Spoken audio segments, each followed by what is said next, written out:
할렐루야.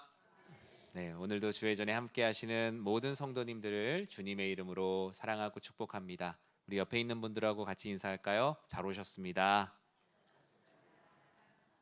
네, 이제 점점 낮에는 물론 참 후덥지근하기보다 따갑지만 이제 정말 가을이 되어가는 것 같습니다. 이 가을에 건강에 특별히 유의하시고 영육간의 강건함으로 하나님께서 주시는 많은 은혜 누리시길 바라고요. 또 오늘 오후에 전도회 끝나고 나서 1시 50분부터는 우리 시대의 이단들이라는 제목으로 이단 세미나를 진행합니다.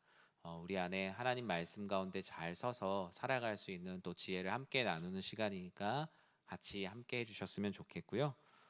무엇보다 이 9월과 10월 또 새로운 학기가 시작되면서 학업을 시작하는 학생 우리 성도님들 계십니다. 학기를 잘 시작해서 이번 학기 잘 마무리할 수 있도록 특별히 학업 중에 있는 우리 성도님들을 위해서 많이 기도해 주시기 바랍니다.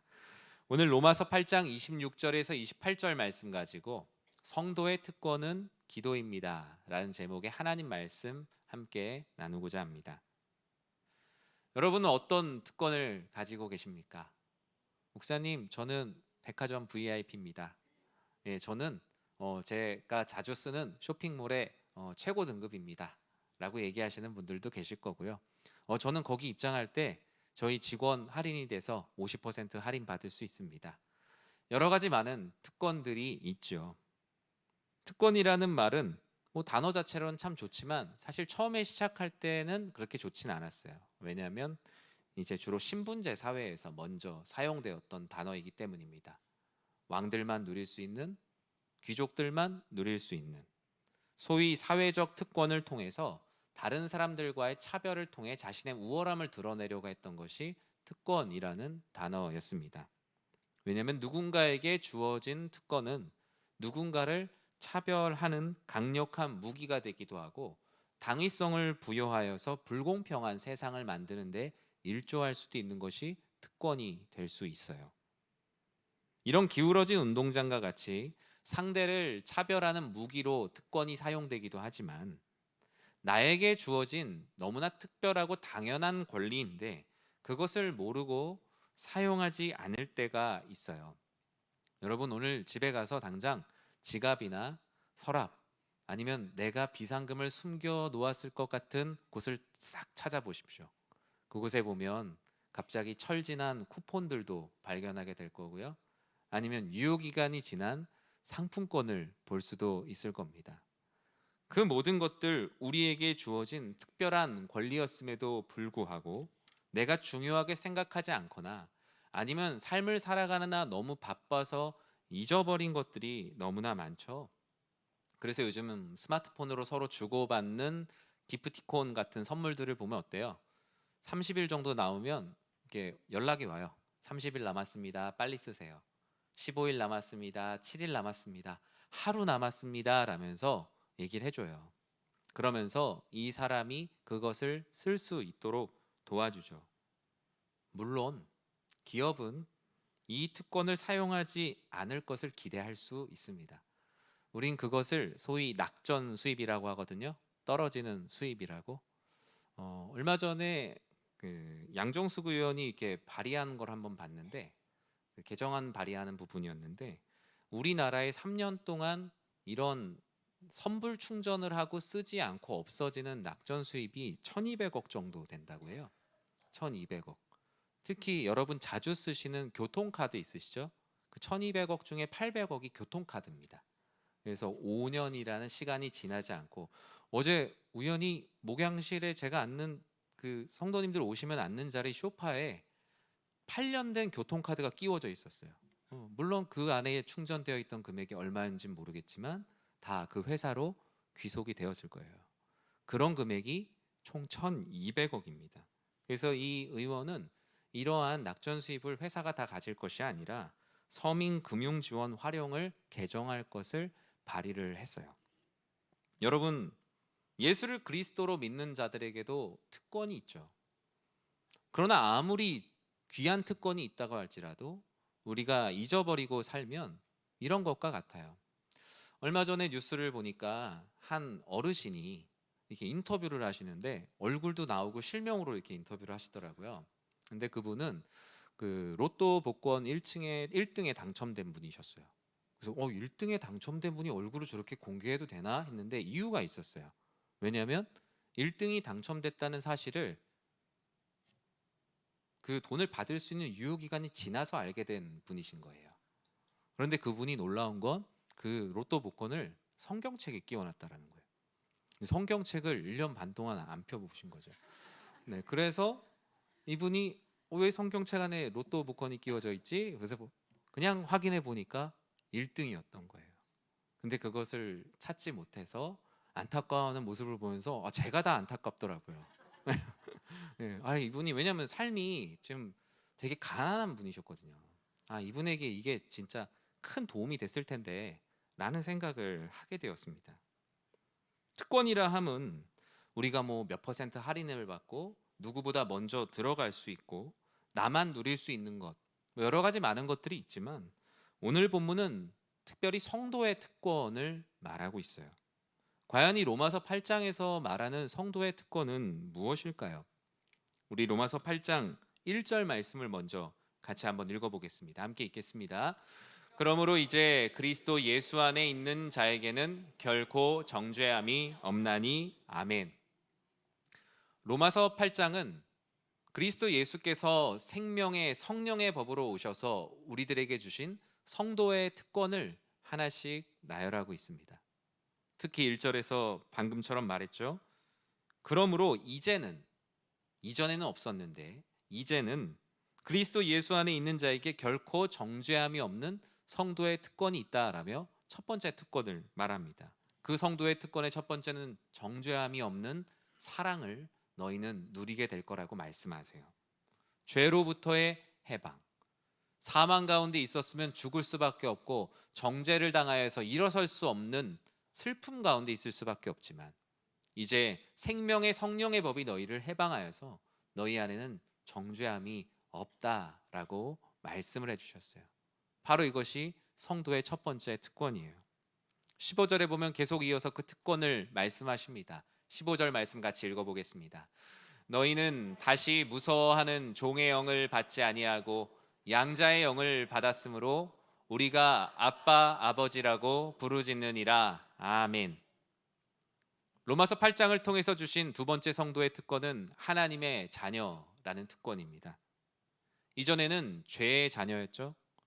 죄의 영, 종의 영에 거하는 삶이었다면 이제는 양자의 영을 주셨다. 즉 하나님께서 우리를 자녀를 삼으셨다. 입양하셨다. 은혜로 입양하셨다라는 의미에서 양자의 영을 받았다라고 말하며 이제 너희는 하나님의 자녀라는 엄청난 특권을 갖게 되었다라고 말씀하세요. 그리고 이제는 하나님을 아빠, 아버지라고 부를 수 있게 되었다라고 성경은 말씀합니다. 하나님은 하나님의 자녀라는 이 신분적 특권에다가 한 가지를 더 얹어 주셨어요. 17절 말씀 같이 한번 읽어볼까요? 자녀이면 또한 상속자 곧 하나님의 상속자요 그리스도와 함께한 상속자니 우리가 그와 함께 영광을 받기 위하여 고난도 함께 받아야 할 것이니라. 아멘. 하나님께서 주신 성도의 특권 그 세 번째는 바로 너희는 하나님의 상속자라는 것입니다. 십자가 영광뿐만 아니라 너희는 고난도 나와 함께 받을 거라고. 그래서 그리스도인들에게 예수님께서 말씀하시죠. 너희는 나와 함께 십자가를 져야 한다. 그 고난 가운데 있는 영광도 함께 누리자. 영원한 생명과 안식도 함께 누리자라며 초대하는 것이 바로 복음의 메시지입니다. 그래서 우리가 현재의 고난은 장차 우리에게 나타날 영광과 비교할 수 없다고 우리가 말씀으로 위로를 받지 않습니까? 그리고 오늘 본문은 예수 그리스도 안에서 새로운 피조물이 된 성도에게 베풀어 주시는 네 번째 특권을 말씀하고 있습니다. 그 특권은 바로 성도의 기도입니다.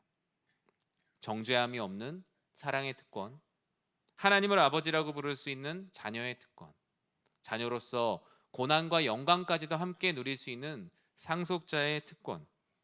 이 모든 특권을 가지고 있다고 하여도 우리가 이 특권을 누리는 방법인 기도를 하지 않으면 이 모든 것은 우리가 누릴 수 없다라고 말씀하세요.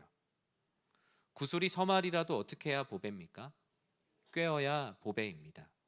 앞서 말한 성도의 세 가지 특권은 마치 구슬 서말, 한 말 한 말 한 말 같은 구슬이에요. 그 자체로도 소중하지만 목에 걸어줄 목걸이가 되려면 우리는 기도라는 곳에 실을 꿰어서 하지 않으면 그것은 각각의 구슬로만 존재할 뿐입니다. 성도의 기도란 무엇일까? 기도란 무엇일까요? 너무나 많은 정의들이 있지만 기도는 내 힘으로 살기를 거부하고 하나님의 능력대로 살겠다는 죄인의 몸부림이다 라고 저는 생각을 합니다. 우리는 기도의 능력과 중요성을 알지만 늘 우리에게 기도가 우선하는 것은 아니죠. 사도 바울은 쉬지 말고 권면하라고 말씀하셨고 예수님도 지난주 말씀을 통하여서 너희에게 억울함과 원한이 있다 할지라도 낙심하지 말고 항상 기도할 것을 말씀하셨습니다. 하지만 우리는 일상의 분주함과 우선순위의 싸움에서 기도가 항상 뒤로 밀려가는 모습을 눈으로 보고 있죠. 로마서 12장에서도 바울은 이 세대를 본받지 말라라고 말씀하시며 이 세대를 본받지 않는 성도의 삶이란 소망 중에 즐거워하고 환난 중에 참으며 기도에 항상 힘쓰는 것이라고. 결국 너희 안에 있는 그 기도의 특권을 누리지 않으면 너희 안에 내가 주어준 그 구슬과 같은 보배들을 깰 수가 없다라는 것을 끊임없이 말씀하셨어요. 하지만 우리는 성도의 기도, 이 특권을 이용하는 데 있어서 버거워합니다. 기도는 우리의 삶을 만들어가고 인도하죠. 또 기도는 호흡과 같아서 우리가 기도하지 않으면 숨을 쉴 수 없는 것과 같아요. 숨 쉬는 것이 편하지 않은데 어찌 살 수가 있겠습니까? 기도하는 것이 편하지 않다면 그만큼 우리의 영혼도 살기가 어려운 거예요. 기도하는 게 되지 않으면 우리는 끊임없이 무언가를 하고 있고 무언가를 이루어 가고 있다라고 생각하지만 하나님께서 보실 때 너희는 하나도 이루어 가고 있지 않고 하나도 하고 있지 않다라고 주님은 우리를 보고 계십니다. 우리는 지극히 의존적인 존재로 창조되었는데 어느 순간 자존적인 존재로 생각해요. 마치 어머니가 나를 낳았는데 엄마 없이 태어날 수 있다라고 말하는 자녀의 모습과 같이 우리는 기도를 등한시하며 살아갈 때가 얼마나 많이 있습니까? 아, 목사님, 그런 말씀 다 압니다. 너무나 상투적인 얘기라는 것도 알고 그 말이 올바른 것도 알지만 실제로 기도하기가 어렵고 마음 먹어지지가 않아요. 항상 궁지에 몰릴 때만 기도하다 보니 궁지에 안 몰릴 때 기도하는 법을 잘 모르겠어요. 평안한 때에 기도를 해보지 않고 항상 어려울 때만 기도하다 보니 평안할 때 하나님과 대면하여 교제하는 것이 익숙하지 않다라는 거예요.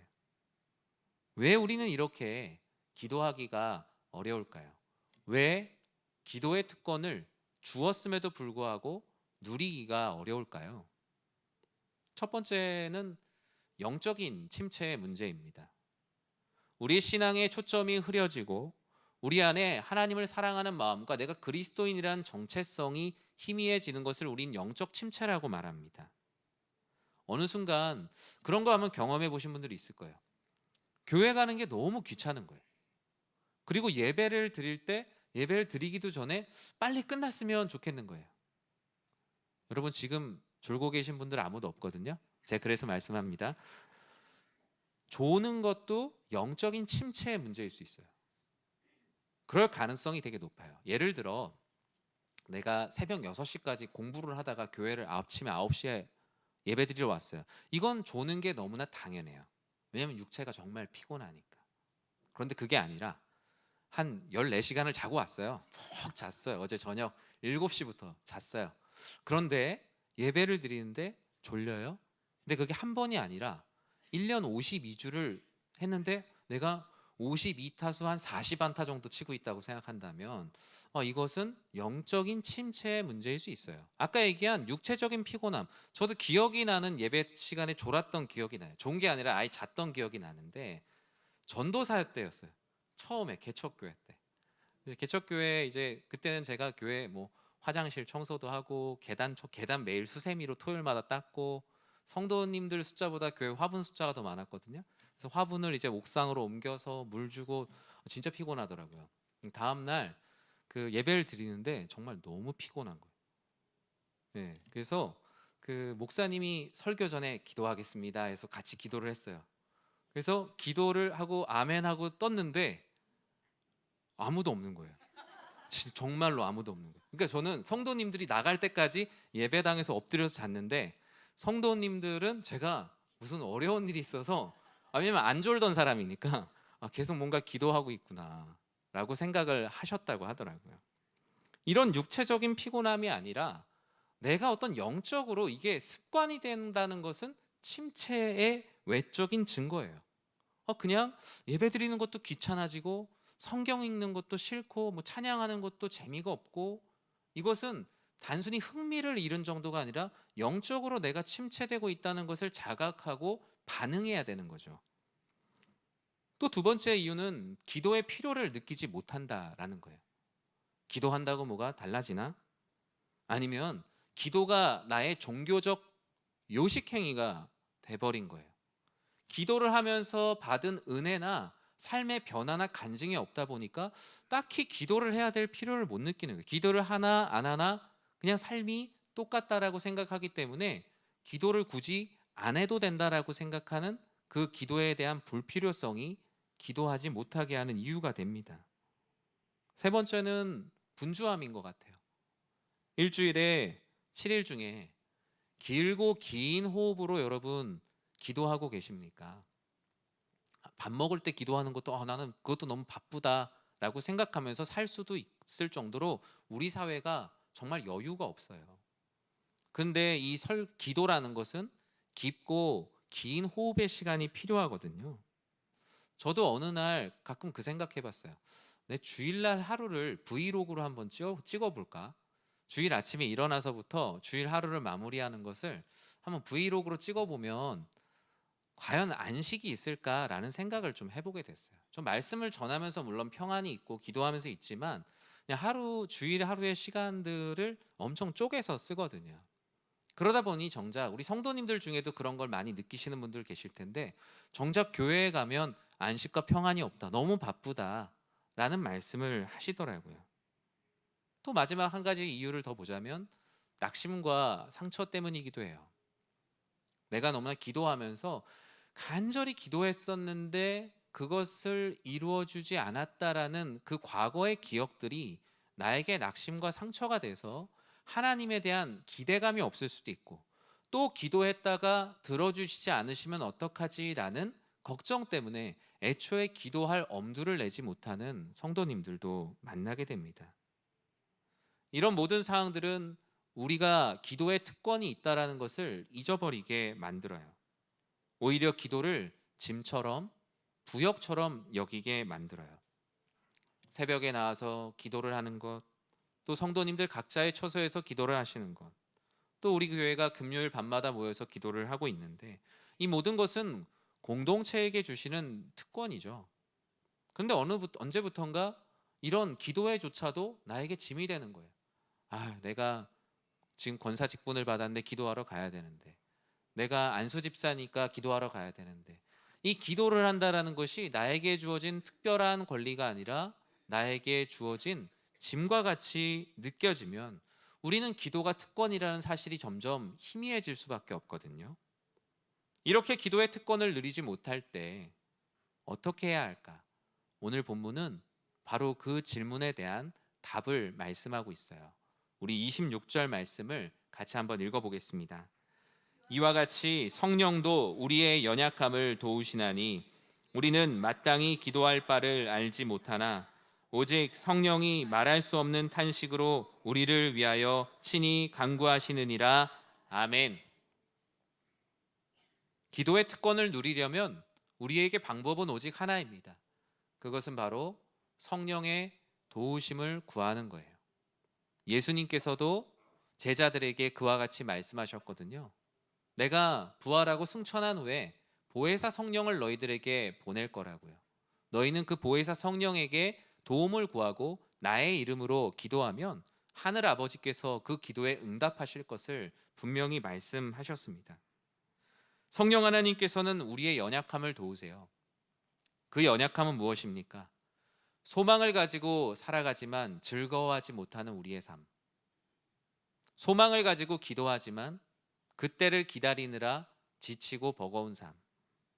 주의 뜻을 기다리며 참고 있지만 참느라 내 몸이 너무나 힘들고 고통 가운데 있는 모든 삶들. 성령께서는 그것을 인간의 연약함이라고 말씀하시고 정확히 이해하고 계십니다. 그래서 그 연약함을 도우시겠다라고 오늘 본문은 하나님의 말씀으로 우리들에게 권면하고 계세요. 사랑하는 성도 여러분, 오늘 말씀은 성령 하나님께서 우리들에게 주시는 권면이요 제안입니다. 그리고 명령이에요. 너희의 마음이 기도하느라 지쳐 있느냐? 아니면 너희의 분주함 때문에 기도할 엄두를 내지 못하고 있느냐? 아니면 기도하였다가 응답을 받지 못한 낙심과 상처로 기도가 멈춰 있느냐? 너희들 안에 언제나 기도의 특권이 있으니 기도하여라. 어떻게 기도하지 못한다고 한다면 내가 너희의 기도, 너희의 그 연약함을 도우리라 라고 오늘 본문에서 우리들에게 말씀하고 있어요. 우리가 기도의 특권을 가지고 있음에도 불구하고 우리가 가지고 있는 연약함은 분명히 또 있습니다. 마땅히 기도할 바를 알지 못한다라는 거예요. 어떻게 기도해야 할지 실제로 모르기도 하고 내 삶에 일어나는 일들이 너무나 막막해서 무엇을 기도해야 될지, 어디서부터 어떻게 하나님께 입술을 떼야 될지 알지 못하는 우리의 마음의 어려움들이 있다는 거예요. 이번 주에 하루 정도 기도원에 가서 기도를 했어요. 저는 기도원에 가면서 그런 생각을 했거든요. 아, 내가 지금 이 물동이에 이게 아구까지 꽉 찼구나. 더 있다간 이게 물동이가 확 깨져버리겠구나. 사람이 불량이라는 게 있잖아요. 어느 순간 좀 그런 마음들이 이렇게 들어서 기도를 하러 가기로 했습니다. 그래서 저만 위해서 기도하는 게 아니라 우리 성도님들도 저처럼 이렇게 뭔가 아구까지 꽉 차서 넘치고 계시는 분들이 많지 않을까 해서 성도님들에게 이렇게 문자를 쭉 보냈어요. 기도 제목을 주세요 라고 하니까 이제 많은 기도 제목을 보내주셨고, 또 이제 망설이시다가 미처 못 보내신 분들도 계실 텐데, 그 기도 제목을 가지고 이제 지하에 가면 기도실이 있어요. 기도원에 한 20개 정도 이렇게 쭉 있어요. 근데 그날 기도원, 그 큰 기도원에 제가 그 살아있는 사람을 3분을 봤습니다. 3분. 네, 세 분을 봤는데 그분들이 저녁에 와서 다 그 기도실에서 기도를 하고 계시더라고요. 근데 기도를 하면서 성도님들이 보내주신 문자를 보고 하나씩 다 읽으면서 기도를 했어요. 그분이 보내주신 기도의 제목, 그리고 제가 생각하면서 하나님께서 주시는 이분에게 필요한 기도의 제목. 때론 그게 상충되는 것들도 있어요. 하지만 하나님, 그 성도님께서 보내주신 기도의 제목, 제가 그분을 생각할 때 드렸으면 하는 기도의 제목으로 기도를 하기 시작했어요. 그분이 마땅히 기도할 바를 알지 못하고 방황하는 그 마음을 같이 느끼고, 또 우리도 하나님 앞에 어떻게 기도해야 될지 기도를 이렇게 하는데 너무나 참 좋더라고요. 기도를 하다가 잠시 멈춰 있었는데 기도실 문이 한 요 정도 되는 이렇게 뚫려 있어요. 반투명 유리로. 복도에 이렇게 불이 켜져 있으면 그 기도실 사이로, 그 사이로 이렇게 빛이 들어와요. 그 자리에서 이렇게 기도를 하지 않고 그냥 눈만 감고 있어도 하나님께서 마음 가운데 교회를 위해서 무엇을 기도해야 될지, 나 자신을 위해서 무엇을 기도해야 될지, 성도님들을 위해서 무엇을 기도해야 될지 성령 하나님께서 기도를 인도하시고 기도를 하게 하시더라고요. 성도님들께서 저에게 문자로 기도를 부탁하신 그 마음은 무엇일까요? 아, 목사님이 나를 위해서 이 기도 제목을 놓고 같이 기도해 주셨으면 하는 바람일 거예요. 저는 사람입니다.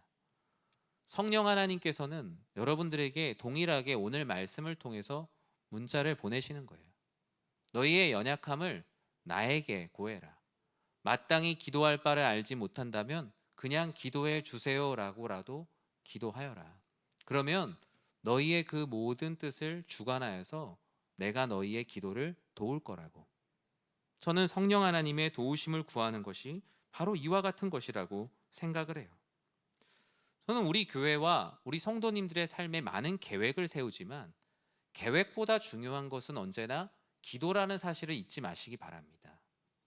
교회를 생각할 때 저도 2025년의 계획, 2030년의 계획, 저 2046년까지 다 세워놨어요. 그런데 어디다가 왜 안 붙여놓는지 아세요? 왜냐하면 지금 우리 교회는 계획보다 기도가 필요한 교회예요. 오히려 충분히 기도하지 않은 계획들은 아무런 의미 없는 슬로건에 불과합니다.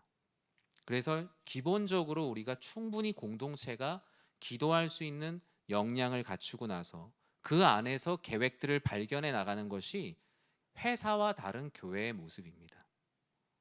그것이 우리 안에 필요하고 우리 안에 그런 영적인 기반이 다져지는 게 너무나 필요해요. 이렇게 성령의 도우심을 구하면서 기도하다 보면 성령 하나님께서 계획을 주시고 우리가 기도하지 못하는 것들까지 기도하게 하시는데, 그 표현을 뭐라고 말합니까? 성령의 도우심을 구하면 말할 수 없는 탄식으로 간구해 주신다. 우리의 계획이 없음에 계획을 주시고 우리의 슬픔 가운데 기쁨을 주시고 우리가 기도하지 못할 때 우리의 입술을 열어 기도하게 하시고 어찌할 바를 모를 때 어찌해야 될지 우리의 삶의 방향을 잡아 주신다라는 거예요. 전 성령의 말할 수 없는 탄식이 우리 성도님들의 10년 가운데 임하길 진심으로 축원합니다. 마땅히 기도할 바를 알지 못한다. 하나님, 저는 기도 제목이 없습니다. 저는 뭘 기도해야 될지 모르겠습니다. 라면 그 모습 그대로 매일 기도하십시오. 그러면 하나님께서 사람을 만나게 하시고 연약함을 나눌 사람들도 만나게 하시고 무엇보다 성령께서 우리 사랑하는 성도님들의 삶을 도와주세요. 오직 성령이 말할 수 없는 탄식으로 우리의 기도를 주관하시고 인도하셔서 성령 하나님께서 내 삶의 기도 인도자로 함께 하신다라는 겁니다. 어떻게 기도하지? 라고 할 때 보통 목사님이 나와서 나라와 민족을 위해 기도합시다, 교회를 위해서 기도합시다, 인도하지 않습니까? 성령 하나님께서 마땅히 기도할 바를 알지 못하는 우리를 위해서 기도 인도자가 되셔서 우리를 인도하신다라는 거예요. 기도의 특권을 누리지 못하는 이들이 서랍 속에서, 지갑 속에서 그 기도의 특권을 찾아서 누릴 수 있도록 인도하십니다. 성령 하나님은 예수님은 성령 하나님을 보혜사라고 말씀하셨죠. 보혜사는 말뜻 그대로 옆에서 몸을 구부려서 우리의 눈높이에서 도우시는 분이 바로 보혜사죠. 잘 짜여진 기도보다 중요한 것은 바로 이런 성령의 도우심을 구할 때 그분을 통해서 일어나는 말할 수 없는 탄식이 우리의 기도가 되는 거예요. 우리 안에 얼마나 많은 탄식이 있습니까? 가끔 속상할 때 여러분 그런 탄식 해보셨죠? 신세 한탄. 내가 이놈의 집안에 왜 시집을 와서, 그런 얘기들도 하시고, 내가 그 사람과 왜 결혼을 해서, 애들에게도 하지 말아야 될 말이지만 내가 너를 왜 낳아서. 우리 안에는 자신의 한을 쏟아내고자 하는 신세 한탄, 걱정, 염려가 있어요. 그런데 그런 모든 것은 하나님의 뜻과 반대될 경우들이 너무 많아요. 성령 하나님께서 우리들에게 말씀하세요. 우리들의 기도의 필터가 되어주셔서 우리의 신세 한탄과 걱정과 염려를 다 거르시고 하나님의 뜻대로 우리에게 필요한 것들을 성령 하나님께서 기도하게 하세요. 내가 그것을 스스로 하지 못한다면 교회가 정한 기도의 자리에 나오시면 돼요. 새벽에 나와서 기도하시고 금요일 밤에 나와서 기도하시고, 우리 교회는 아침 9시에도 기도회가 있어요. 새벽에 나눴던 말씀, 그 설교자가 아침 9시에 소예배실에서 설교를 합니다. 말씀을 나눕니다. 아니면 내가 물리적으로 참여하기 어렵다면 유튜브에 매일 올라오잖아요. 매주마다 우리 교회가 어떤 기도를 해야 되는지, 아예 연희의 기도란 이름으로 15분짜리 기도문까지 올라와요. 우리가 성령 하나님께서 도와주실 수많은 기도의 재료들이 우리 주변에 얼마나 많이 있습니까? 그럼에도 불구하고 여러분 걱정과 염려와 신세 한탄에 빠져 있다면 오직 성령의 도우심, 그 말할 수 없는 탄식을 구하시기 바랍니다. 그러면 기도할 수 있고 아버지 하나님의 뜻 가운데 다시 일어설 수 있는 용기를 우리 사랑하는 성도님들에게 주실 거예요. 27절에서 무엇이라고 말씀합니까? 우리 27절 말씀 같이 한번 읽어보겠습니다. 마음을 살피시는 이가 성령의 생각을 아시나니 이는 성령이 하나님의 뜻대로 성도를 위하여 간구하심이니라. 아멘. 저는 성도님들께 그런 말씀을 많이 듣습니다. 목사님 기도해 주셔서 감사합니다. 그러나 우리의 모든 기도를 인도하시는 분은 성령 하나님이세요. 성령 하나님께서 내 기도를 하나님께서 알길 원하세요. 알고 계시지만 성령 하나님께서 우리의 마음을 보셨을 때 유리병과 같이 당장 기도해야 될 제목들이 많은데 얘기를 안 하니까 기다리고 계시는 것이죠.